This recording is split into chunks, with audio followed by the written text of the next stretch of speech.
முதலமைச்சர் விஜய் தலைமையிலான தமிழக வெற்றிக் கழக அரசு மீதான நம்பிக்கை கோரும் வாக்கெடுப்பு இன்று காலை 9:30 மணிக்கு நடைபெறும் என்று சட்டப்பேரவை செயலகம் அறிவித்துள்ளது.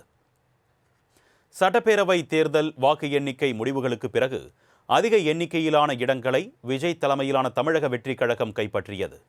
எனினும் ஆட்சி அமைக்க 118 என்ற எண்ணிக்கை தேவை என்பதால் மற்ற கட்சிகளின் ஆதரவை நாடியது. பின்னர் காங்கிரஸ், விசிக, மார்க்சிஸ்ட் கம்யூனிஸ்ட், இந்திய கம்யூனிஸ்ட், இந்திய யூனியன் முஸ்லீம் லீக் ஆகிய கட்சிகளின் ஆதரவுடன் தவேக ஆட்சி அமைக்க உரிமை கோரியது. இதனைத் தொடர்ந்து முதலமைச்சராக விஜய் பதவியேற்றுக் கொண்டார். அவருடன் 9 அமைச்சர்கள் பொறுப்பேற்றனர். 17வது சட்டப்பேரவை கடந்த 10ஆம் தேதி கூடிய நிலையில் நேற்று முன்தினம் எம்எல்ஏக்கள் பதவியேற்றனர்.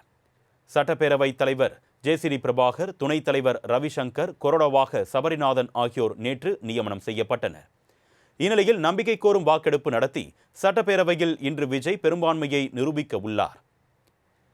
பேரவை தொடங்கியவுடன் பெரும்பான்மை நிரூபிப்பதற்கான தொடக்க உரையில் முதலமைச்சர் விஜய் பேசுவார். பின்னர் காலை 9:30 மணிக்கு நம்பிக்கை வாக்கெடுப்பு நடைபெறவுள்ளது. இதில் அவையில் உள்ள உறுப்பினர்கள் கலந்து கொண்டு சரிபாதிக்கு மேல் வாக்களிக்க வேண்டும். குரல் வாக்கெடுப்பு மூலமாகவோ அல்லது உறுப்பினர்களின் எண்ணிக்கையை எண்ணுவதன் மூலமாகவோ வாக்கெடுப்பு நடத்தப்படலாம் என்று எதிர்பார்க்கப்படுகிறது.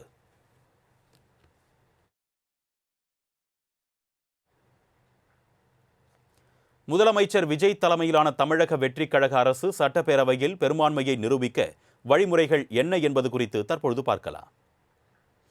அரசு மீது நம்பிக்கை கோரும் தீர்மானம் சட்டப்பேரவையில் கொண்டு வரப்படும். இந்த தீர்மானத்தை ஆளும் கட்சியில் இருந்து ஒருவர் முன்மொழிய அதன் மீது முதலமைச்சர் விஜய் உரையாற்றி அனைவரது நம்பிக்கையையும் கோருவார். அதில் எதிர்க்கட்சியினரும் உரையாற்றுவார்கள். அதன் பிறகு அந்த தீர்மானம் எம்எல்ஏக்களின் வாக்கெடுப்புக்கு விடப்படும். எதிர்க்கட்சியினர் எண்ணி கணிக்கும் டிவிஷன் முறைப்படி வாக்கெடுப்பு நடக்க வேண்டும் என்று கேட்டால் அந்த வாக்கெடுப்புக்கு சபாநாயகர் உத்தரவிட வேண்டும். அவைக்கு வெளியே எம்எல்ஏக்கள் சென்றிருந்தால் அவர்களை அவைக்குள் வர செய்வதற்கான மணியோசை 3 முறை ஒலிக்கப்படும். அதன் பின்னர் அவையின் அனைத்து கதவுகளும் அடைக்கப்படும். பின்னர் சட்டசபை செயலாளர் டிவிஷன் வாக்கெடுப்பை நடத்துவார்.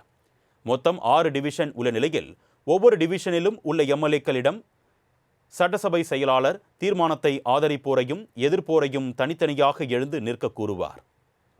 முதலமைச்சர் முதல் டிவிஷனில் இருப்பார். அவருக்கு நேர் எதிரே உள்ள 6ஆம் டிவிஷனில் எதிர்க்கட்சித் தலைவர் இருப்பார். அந்த வகையில் அரசு மீது நம்பிக்கை கோரும் தீர்மானத்தை ஆதரிப்போரின் எண்ணிக்கையையும் எதிர்ப்போரின் எண்ணிக்கையையும் கணக்கிட்டு சபாநாயகரிடம் செயலாளர் வழங்குவார். அதன்படி வெற்றி தோல்வியை சபாநாயகர் அறிவிப்பார். வெற்றி பெற்றுவிட்டால் அரசு தனது பணியை தொடர்ந்து நடத்தும். ஒருவேளை தீர்மானம் தோற்றுவிட்டால் அது ஆளுநருக்கு தெரிவிக்கப்படும். பெரும்பான்மையை அரசு நிரூபிக்க தவறிவிட்டதால் அரசு கலைக்கப்படுவதாக ஆளுநர் உத்தரவிடுவார்.